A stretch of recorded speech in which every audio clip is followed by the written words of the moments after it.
So, I thought we would have some fun on this episode of SmackDown Ups and Downs, and we're going to do the same thing for AEW Rampage Ups and Downs. So I thought to myself, how can we bring some joy to the show? And I spent a lot of time on this, all right? So you've got to be very nice, thank you, please. Now give me a drum roll. All right, there it is. I've made an ups and downs sign. So when I give things an up, we're going to show this side, and we've got the other one as well. There's every chance I've done the writing too small and you can't see it, but whose fault is that? Yours. Or mine. Sometimes I get confused with the language. Otherwise, hello, my name is Simon from WhatCulture. That's right, that's what my parents called me. So it's very fortunate I found this job. And let's find out whether SmackDown was good or whether it sucked balls. Shouldn't have said it.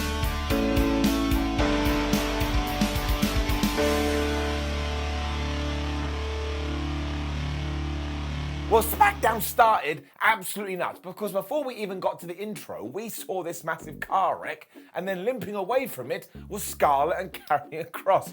And then when people were trying to save his life, Drew McIntyre ran in and was like, I'm going to kill you for real. McIntyre also kept screaming, it's just the beginning. And I was like, Drew, that's not accurate at all because you guys have already had a match.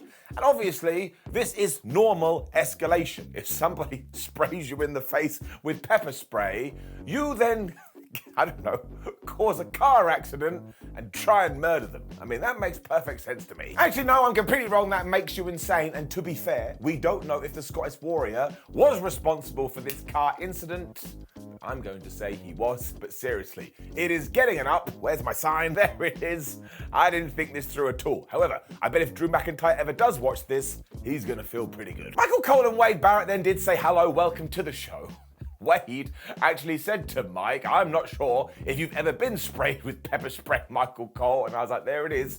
One of those sentences that you only get in wrestling. The joy kept on coming, however, because the New Day then made their way to the ring. And I swear, they got a massive reaction here. And they reminded us, look, we held those World Tag Team titles for a long ass time. I think it was 483 days. That's a record. And that means a lot to us, so we don't want the Usos to beat it. Naturally, this meant they were going to have a match with one of them when we went behind the scenes, behind the curtain, as we had Sami Zayn, Sikoa, and Jay Uso. And once again, none of these guys can get on. We were also told that Jimbo wasn't here because he had business to take care of. And what does that mean? It kind of felt like Roman Reigns just buried him in the floor, which he would do. And Sami was the guy kind of pulling the strings here. He was like, listen, Jay, I'm going to need your help later, unlike what you did on Raw when you were an absolute goober. This is when Solo Sikoa's phone went off, and man, was the tribal chief, and he just started yelling at everyone, so I was going in. I was like, Roman, have you really taken 5 days before making this call and trying to sort some stuff out? And of course, he probably has done that because the guy's nuts. He also blamed Jay for all of this, and you could just see it in Uso's face. He was like, I don't want to put up with this anymore. So as ever, we just keep planting those seeds, and it is absolutely terrific. It also tied right into the match because it was Sami Zayn versus Kofi Kingston, and it was fun, it was entertaining, it was enjoyable, and yes, you had an ending that was going to make all of this even worse. Because it was just wrestling tennis until Kofi did indeed smack Sami Zayn out of midair, which people love doing in 2022, and we then followed up with Zayn pushing Kingston off the top rope. So clearly both of these guys have just been watching some sports entertainment for the entire year, and they're borrowing all of the moves. We also saw the SOS and a dive by Kofi when the shenanigans started, because while Jay Uso was kind of helping, he was also kind of distracting. However, it did allow Zayn to hit the blue thunder bomb and get a 1-2 kick out. When Kingston got back to his feet though, we had another distraction, which is distraction times 2, and I've told you once, I've told you 1,000 times, you never go distraction times 2. Because this time it threw Kofi Kingston all over the place, although he was able to get the most devastating move in all of sports entertainment, the surprise roll-up. But given the ref's back was to the rope, this is when Jay Uso did that thing where he kind of did this mini drop kick. It reversed the polarity, so now Sami Zayn hit the most devastating move in all of sports entertainment, and I suppose Kofi was under there going, what the hell just happened? He wasn't able to kick out. Sami Zayn won. The catch, though, as we will find out later, but I shall tease it here, is that nobody noticed what Jay Uso had done. Ruh-roh. I will get to that later, however, but of course we do have to bring down the distraction counter and knock another one up on that thing. Although I do kind of feel bad because this was an excellent distraction that tied right into the story. And I tell you, when it does all go bad, my knees are gonna go weak. I'm giving it an up, and there's the sign again. Haven't thought this through at all. Actually makes the whole thing harder. And then, just bravo, WWE, bravo. Because we saw Triple H trying to calm everything down between Karrion Kross and Drew McIntyre, given that they're now involved in a blood war, when Rey Mysterio picked the absolute worst time to walk up to the game and say, listen, Triple H, I'm not having a good time on Raw. My son hates me and Judgment Day are assholes. I'm gonna have to quit. We shall now jump forward an hour or so because this happened way later in the show, but I do want to tell you the fallout of this, which is Rey Mysterio has been drafted to SmackDown for 2 reasons. One, Triple H doesn't want him to quit, but also he put him into the #1 contendership match for the Intercontinental title, and I thought this was absolutely genius. No more stupid brand-to-brand invitationals or a bunch of buzzwords we make up. This was somebody trying to keep a legend in the company, so you can go, well, of course you would do that. Makes sense. But it also even ties into the narrative and makes the whole Mysterio storyline even better. And this is one of the best things the new regime has done. So, giving it an up. I really regret the stupid sign. Roxanne Perez, her of NXT fame, was then on SmackDown. Honestly, you could call her up tomorrow and she'd be absolutely fine. She was hanging out with Shotzi and Raquel Rodriguez, so she did say, hi, Raquel, I've got this stipulation with Cora Jade when I've got to choose somebody to come down to NXT and whip her ass, and I'd like it to be you. This is when Damage Control entered, and Bayley was furious here, because he's like, well, why didn't you choose me? I could have done it. And Roxy was all, well, you know, you're kind of on a losing streak right now. Bales was bad. It did mean that they challenged each other to a 3-person match later, which we are going to do, which is also the correct move. If you've got Roxanne Perez on your show, put her in a match. We then definitely made it clear that in our near future, it is going to be Braun Strowman versus Omos. I don't really know how that's going to go. The reason I say that is because much like Omos on Raw, Braun Strowman had a squash match here, as he absolutely killed James Maverick and Brian Thomas. And old Bray here, he was all like, well, I think I can beat you up. Braun Strowman killed him. Omos and MVP came out halfway through this, although it did not cause the distraction, because Braun hit the powerbomb to get the 1, 2, 3. And this is when Umvup got on the mic and he was like, you are no longer the giant of WWE, because you look absolutely nothing compared to Omos. Once again, everybody on Ups and Downs recently has been becoming French. He also said something along the lines of this monster, Braun, will remain in the shadows. But he didn't actually say that because just a bunch of gibberish came out of his mouth. But look, he's a human being, and sometimes you have a verbal typo. What I will say though is that this has justified all the squash matches. Like when Omos started having them again, I was like, why are we going back in time? But now there's a reason. They're trying to out-squash the other one, and eventually we will have a big man match. And given that Braun has kind of been on a roll and should probably win that, I actually think this may work. So I will say sorry, I will apologize. I got way ahead of myself, and I'm actually gonna give this an up. As I'll just hold this, because there is no way to just bring it back into frame. But right after this, yep, the bloodline didn't know what Jay Uso had done. Now, why Jay didn't just show them a tape, I do not know, but I guess he's not a smart guy. But yeah, Sikoa was like, wow, Sami Zayn, you won that all by yourself, to the point, when I have my match later, I should probably take a thing from you. I mean, you can just imagine how angry Uso got here, like I thought he was going to explode. And once again, it was like a 3-minute segment, but it just did so much to carry this story forward. If I knew who was writing this, I'd give them a kiss.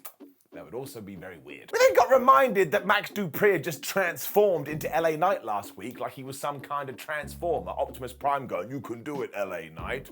But look, the whole point of this was to get him back over as that character, and he was taking on mån.sôör. Well, it was quite fun. And you just knew that LA was gonna kill him, even though Maxine kept trying to cause the distraction. And that is what happened here.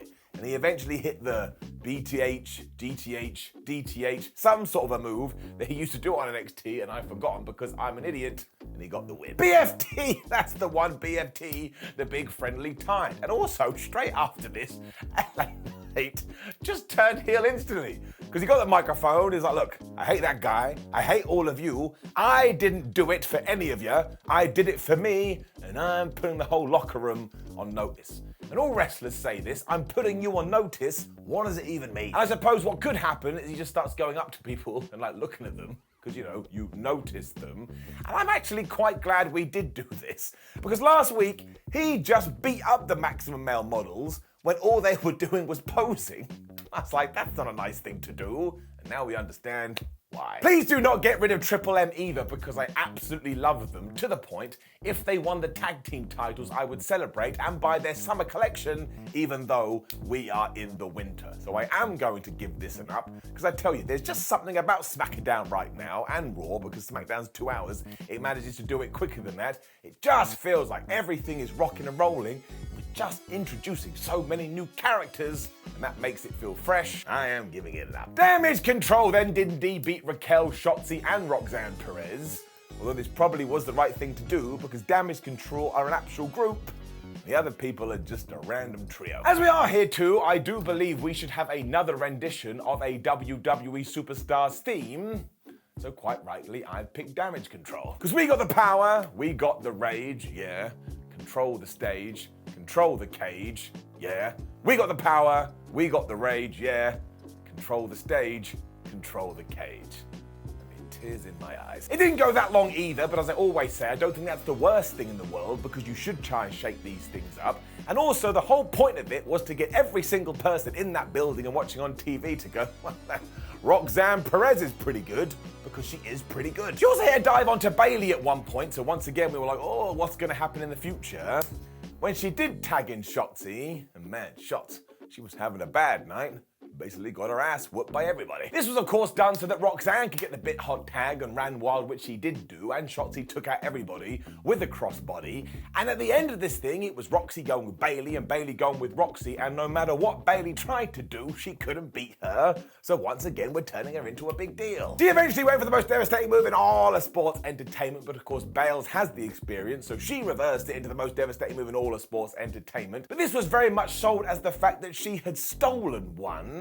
And I like it when we do things like this. If you do get called up to the main roster, even for one night, you should be presented as a badass. It also means that we can revisit it down the line and we have some history. It is getting it up. That's right. We then may have got a bunch of teasing, or I may be getting carried away with myself. But do with this what you will. Because as we were being reminded what Legado del Fantasma had done last week to hit Row, Bray Wyatt's symbol flashed up on the screen. Now, I'm 99% sure we did this because he was going to feature in the closing segment. But after the video for the Saudi Arabia show, we then did go right into a recap of everything between Liv Morgan and Ronda Rousey. So because I'm a massive nerd, I like to go, oh my gosh, he's going to join the Wyatt Six. Even though actually I've now come up with a completely idea for whatever that's going to be. So yes, once again I was wrong. We also got a Viking Raiders video, and if that is not Sarah Logan doing the narration for it, then WWE has lost their mind. When yeah, it was Fantasma versus Hit Row. This was Joaquin Wild and Cruz del Toro, because Selena Vega and Santos Escobar just went, oh, we're gonna go to the back.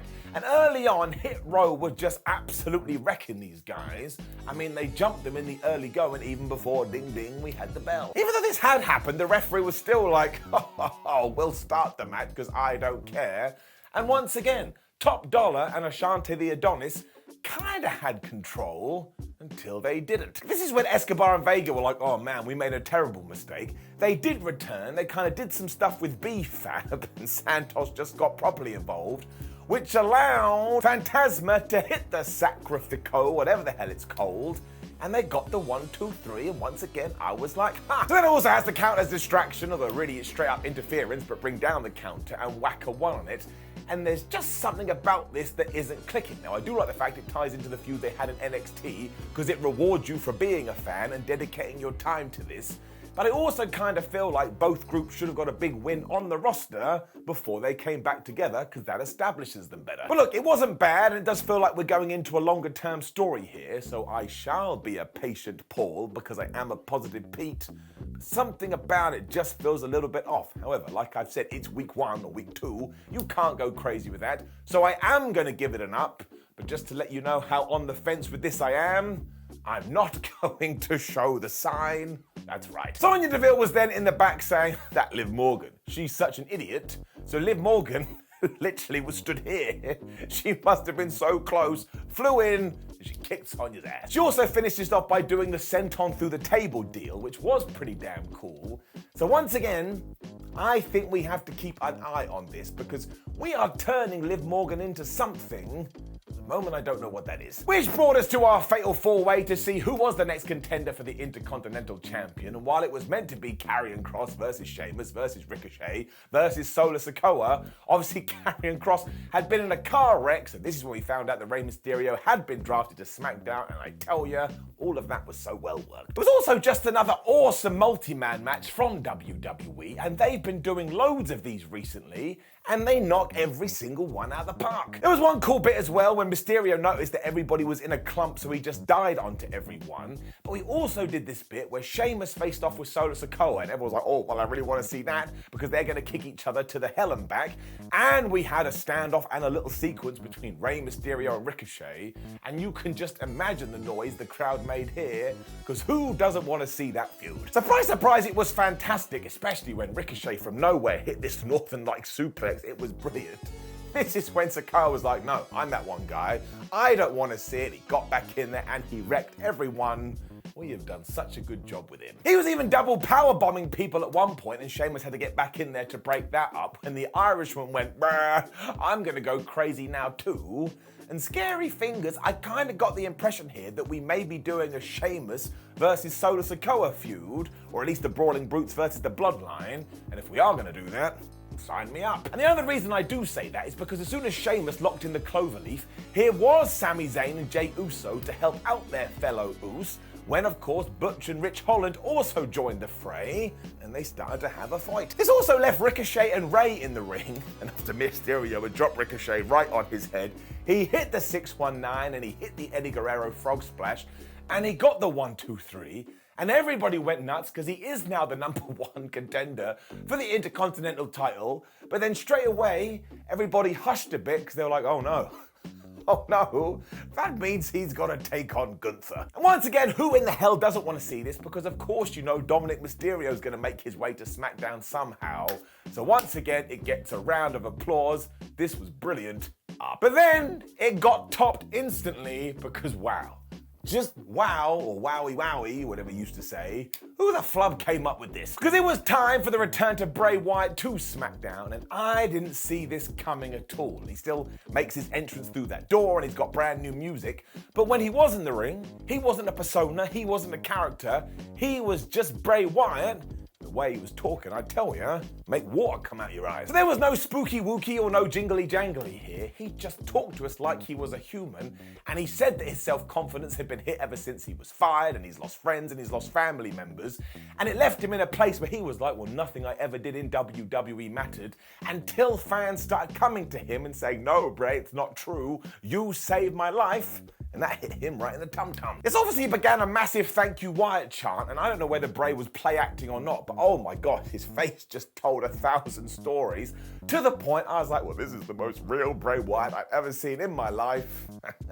When the lights went off. This is when that creepy masked man appeared on the big screen and started to say things like, don't worry about the future or the past, and your life is mine, and I'm gonna reek your spleen out of your head, or some words to that effect. It was really, really flubbed up. And also mentioned that you had no idea who you're dealing with, then went ha ha ha ha, evil laugh, and SmackDown went off air. So surely we are going with some kind of split personality thing here, and while I know we did that with The Fiend, if one of the personalities is normal Bray Wyatt, well, that eradicates a lot of problems that we had in the past. It also starts to make you go, well, maybe the Wyatt Six is actually just all of Bray Wyatt's personas. Because, of course, there is The Fiend, there is the Firefly Funhouse, there's this guy, there's the new mask guy, plus we have Husky Harris, we suppose, and you have the original Bray Wyatt. And actually, there's probably more than 6, but look what it does to your brain. You just want to speculate, speculate, speculate. So it's just wrestling on another level, and it's so full of concepts. If you want to call it art, you probably could.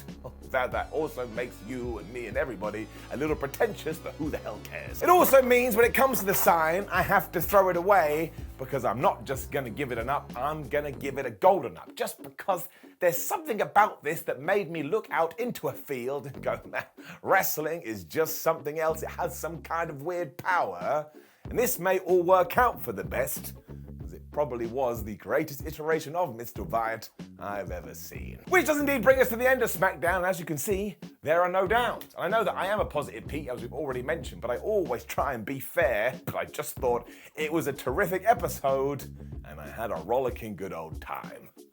Now please do leave a comment below and let me know what you thought about last night's episode of SmackDown. Like the video, share the video and subscribe. Head over to WhatCulture.com where you can read yourself some articles. Follow us on social media at Simon316 and WhatCulture WWE. And please, think of your favourite show, type it into the YouTube search bar, followed by ups and downs.